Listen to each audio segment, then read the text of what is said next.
hopefully you should be able to see it here now. Okay, so Gillian, is that visible now? Yeah, perfect, Stacey. Okay, brilliant. Okay, so like we all know, we're here to talk about the MA in Gender, Globalization and Rights. So this is one of the MA programs in the School of Political Science and Sociology. So we have about 4 different academic programs that are run through the school. This program sits in the School of Political Science and Sociology, but also in the discipline of Gender and Women's Studies. It's been running now for almost 15 years. So we have a good pedigree at this stage and lots of experience with the program. And one of the great things about that is that we're able to see what our students have done after graduating. And I'll come back to that a little bit later, because I know that for many of you, that's something that you're interested in, is seeing what will I do with this MA program. So just to give you a kind of an overview of what it's all about, right? So with the title of Gender, Globalization and Rights, it gives you a sense already about where our focus is. So we would see this as having kind of a tripartite focus that brings together issues around feminism and gender, globalization, and human rights. So we bring those 3 things into communication with each other. And all of our modules really engage with those dimensions that were just mentioned.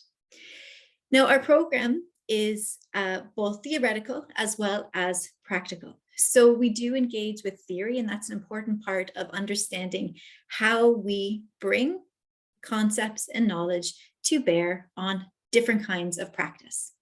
But in addition to the theory side, we also have a strong belief in the importance of taking action. And so we aim to also develop the kinds of practical tools that you might need to carry out work in areas like advocacy and in analysis and so forth. We also, as part of this program, have a commitment to what we call community learning and research. And that really means about taking that understanding and putting it into practice in the real world, right? So some of the things that we aim to do is to ensure that you have opportunities to engage with different kinds of organizations, to engage in the field, in order to understand how do we take this learning from our classes and put it into practice in the field. Now, in terms of the entry requirements, we are looking for people to have a primary degree, which is a level 8 or equivalent, with a 2nd class honors result. So in the Irish system, that is a 2-1. In, we'll say, the American system, it's about a 3.12 GPA. If you are interested in the program and haven't quite achieved that in your degree, you can still apply, and where you do have additional experience, we can take that into consideration.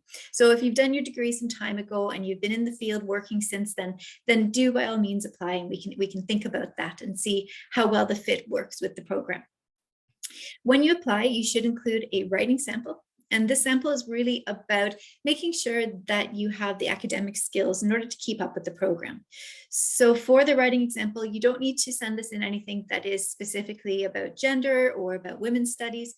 It can be on any topic at all. But what we're looking for is that we can see that you know how to structure an essay, that you know how to reference, and that you have a good grasp of academic language.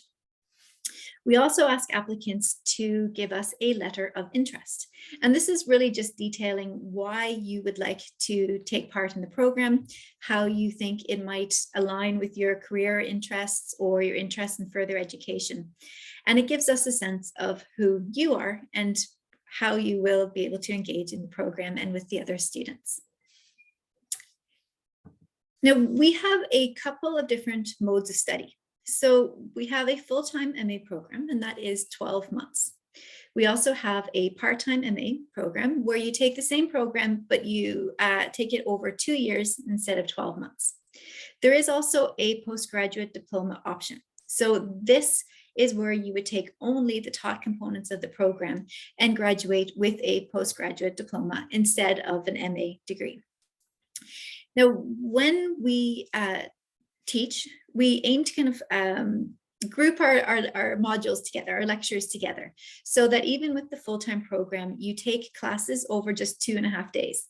That allows time then for doing things like the readings and the different assignments on the other days. And for many students, you might have to work as well to support your studies. And so by grouping them together over 2.5 days, it does allow you a little bit more flexibility where you need to engage in other activities. So in terms of the program structure, we have core modules and then we have option modules. So core modules are ones that everybody who takes the program, whether it is full-time, part-time, or as part of the diploma, will take those core modules. So they include feminist and gender theorizing, which you'll take in both semester 1 and semester 2, gender perspectives on globalization, which you take in semester 1, and gender, women, and human rights, which you also take in semester 1. In addition to that, we have methods modules. So we have 2 different methods modules. One is focused on research methods and methodologies. So really getting to grips with how do you go about carrying out research? What are the kinds of tools that you'll need to develop in order to be able to collect data, for instance? We also then have a dissertation workshops module. And in the dissertation workshops module, we really focus on this idea of how do you take your research and write it up. So it's very much geared towards producing a research paper, which is something you'll have to do at the end of the program. But in learning how to do that, you're also learning about academic writing, about conducting literature reviews, about how do you actually disseminate your findings and so on. So it's a little bit broader than just the research paper itself.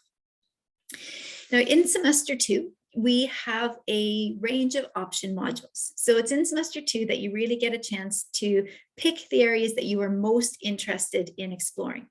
So just to give you a sense of some of those modules, we have gender, sexuality, and global health. So in this module, you'll learn about health dynamics internationally. So looking at things like malnutrition, looking at reproductive health, looking at HIV and AIDS, and so forth. You'll also learn about health systems and different approaches to these. We have modules on history and narrative in gender research. So this is a very practically focused module that talks about how do you do the kinds of interviewing, such as oral history interviewing, that often gives us the kinds of information we need to understand somebody's biography, to put things into historical context, for instance, particularly where that information isn't always easily accessible, that we have to look beyond what is already written about in the textbooks and actually go back to sources and learn more about it. We have modules on gender and conflict. So understanding how gender factors into war and conflict. And this is not just looking, for instance, at the experiences of women as victims, but also understanding what is the experience of women in the field as combatant, as peacekeepers, and so forth. It's about understanding the ways in which our views on masculinity and femininity might actually shape how we understand the world and international relations and so forth. So those are just a sample of some of the option modules that we have. Now, in addition to those kind of class-based modules, we also have some experiential learning modules. So we have a field-based module, which includes a field trip. So our students this year went to Brussels and they spent 3 days there. And I'll talk a little bit about that again. But this kind of module gives you a chance to really kind of get out there and experience the world, to talk to other people who are working in these kinds of roles around decision-making, around advocacy, and so forth. And we have a 6-week work placement that is also an option. So in the work placement, you can go out and work with an organization, get firsthand experience there, build up your CV, and be able to put into practice some of the learning that you did over first and second semester in the taught modules. You also have an option within that work placement stream to work as an editorial assistant on our in-house journal. So we have a journal that we produced here for 4 years now, so we'll be going into the 5th year next year. And this is a peer-reviewed journal. And for people who are interested in academic publishing, in editorship, and so forth, this is another really good work placement option. And finally, if you wish to do the work placement, the third option within that stream is working on a research project. So this is where there are funded research projects, and you can take on a role as a research assistant to develop those kinds of skills. Now, the final element of the program is a piece of independent research. So you will complete a research paper of approximately 10,000 words. And this takes place really between the end of your top modules, so April through to the end of August. And in this research paper, you will work with a staff member who will be your supervisor and give you guidance. But the research is really your own, so you pick the topic, you engage in data collection or in review of secondary data and so forth. And you take responsibility for that to a great extent. And that means that you're really learning about not just how to do research, but how to manage your time, how to engage with others in terms of letting them know about your work and your studies and so forth. So it is oftentimes quite a challenging part of the program, but it's also one that is really shows you how far you've come since the beginning. Now, within our top modules, we recognize that there are many different styles of learning, and we also have many forms of assessment to reflect this. So academic essays generally form the backbone of any kind of academic MA program. But there are many different ways of getting information out there and of demonstrating what your learning has been.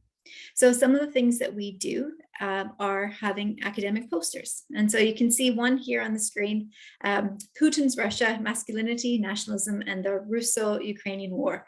So this is coming from the Gender and Conflict module. And these kinds of posters, again, they convey the same information as what you would be doing in an essay, but in a different kind of format.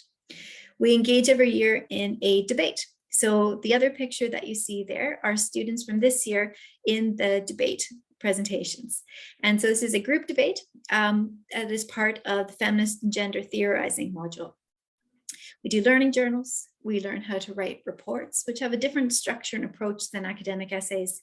You'll give presentations and more. So there's a lot of different types of assessment and assignments that you'll complete that really add to your learning, as well as allow for different types of skills to be put on show. So we mentioned the field trip, which is an option module, and this is an image from this year's field trip taken at the European Parliament. So these are some of our students that are currently completing their dissertations and their placements. They went for 3 days to Brussels, and they did things like a tour of the European Parliament. They were able to meet with MEPs and discuss issues with them. They had a networking event with Brussels-based professionals. They also had policy focus sessions, and they got to visit the European External Action Service to really learn a little bit more about advocacy in Brussels. So as I mentioned, we also have a placement option. So in this year, we have students who are working with the Galway Rape Crisis Centre, the Active Consent Programme, the ARD Family Resource Centre, Amach LGBT Network, Equal Ireland, which is a third level education centre that particularly focuses on people who have left education early and bringing them back into education and helping them through a bachelor's degree. And finally, we also have an editorial assistant working on our journal. So some of these kinds of features and opportunities for the MA in Gender Globalization Rights. I mean, one of the things we're very proud of is that we do have a very diverse student body. So we've had students coming from 5 different continents, and they come with different levels of experience, different knowledge, different age, different family status, different religion, and so on.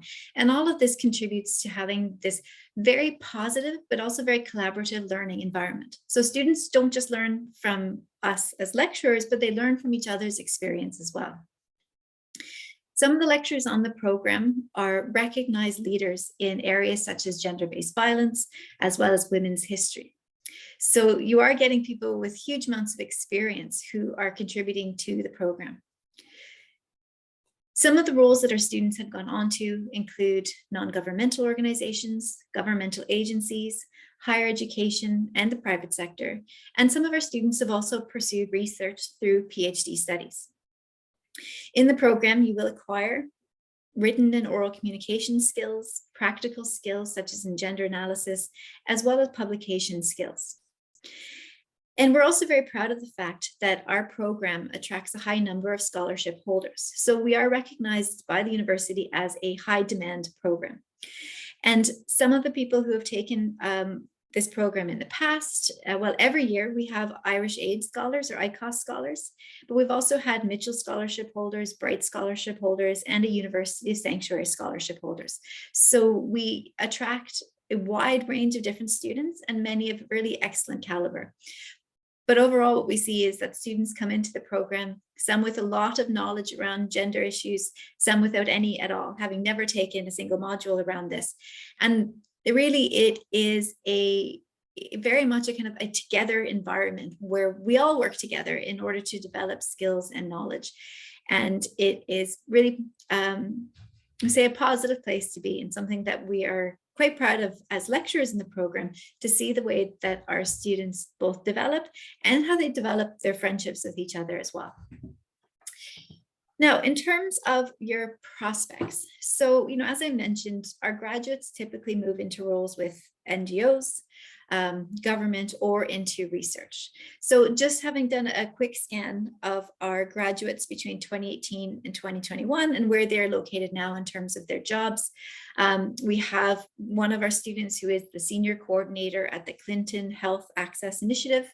We have a policy officer at Women's Aid, a researcher and lecturer at the University of Vienna, the principal gender development officer and GBV VAWG programs coordinator for the government of Malawi, a key support worker at AVNIS Domestic Violence Refuge, educational coordinator at Galway Rape Crisis Centre, an officer at the Department of Foreign Affairs, and so on. So you can see that there is a wide range of potential jobs that are available to graduates who have some of these key skills in being able to bring an understanding of gender to bear on issues of human rights and globalization. And some of our students from the past have also taken up really prestigious posts, and those include things like the head of projects and funds for Plan International, country director for the British Red Cross, the executive director of the network of Ethiopian women's associations. And we also have students who've gone on into academia and are now holding roles as assistant and associate professors. So we have a lot of options for our students that come through here. And we're very proud of the kinds of work that they now do. So just giving you a bit of an overview, some testimonials from some of our recent students.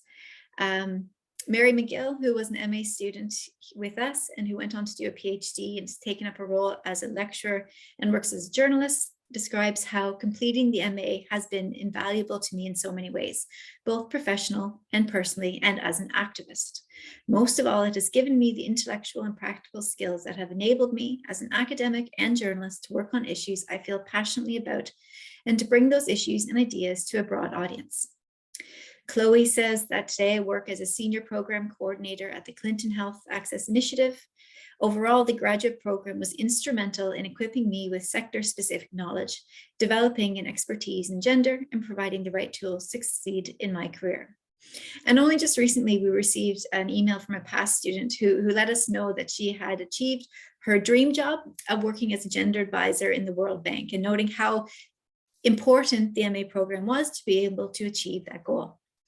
And so you see the little picture anyway of these 4 students. So these are 4 of our students who went to Geneva on a field trip a couple of years ago. And they've all gone out now and have taken up different kinds of roles. And occasionally we hear from them to hear about the kinds of activities that they are involved in. So it's lovely to see our past students as well. So I'm going to end the presentation now, and we'll have a chance to answer any questions that you guys have.